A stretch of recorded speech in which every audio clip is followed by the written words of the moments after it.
ఎంతో మంది వేసిన పునాది రాళ్లు శిలాఫలకాలుగానే మిగిలిపోయాయని అన్నారు మంత్రి తలసాని శ్రీనివాస్ యాదవ్. ప్రస్తుతం గ్రేటర్ ఎన్నికలు రావడం వల్లే హైదరాబాద్ అభివృద్ధికి ఎంతో చేశామంటూ కొన్ని పార్టీలు చెప్పుకుంటున్నాయని అన్నారాయన.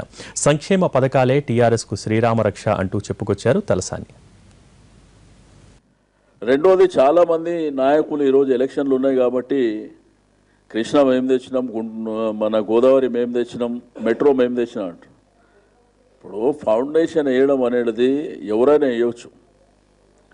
గతంలో ఇందిరాగాంధీ గారు వేసారు, నెహ్రూ గారు వేసినారు, లేకపోతే ఈ రాష్ట్రాలకు ప్రాతినిధ్యం వహించినటువంటి ముఖ్యమంత్రులు అనేకమైనటువంటి ఫౌండేషన్లు వేసారు.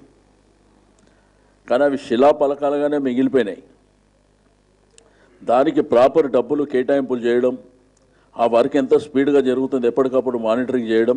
ఫర్ ఎగ్జాంపుల్, మెట్రో ఉంది, ఏదో గాలికి వదిలేసారు.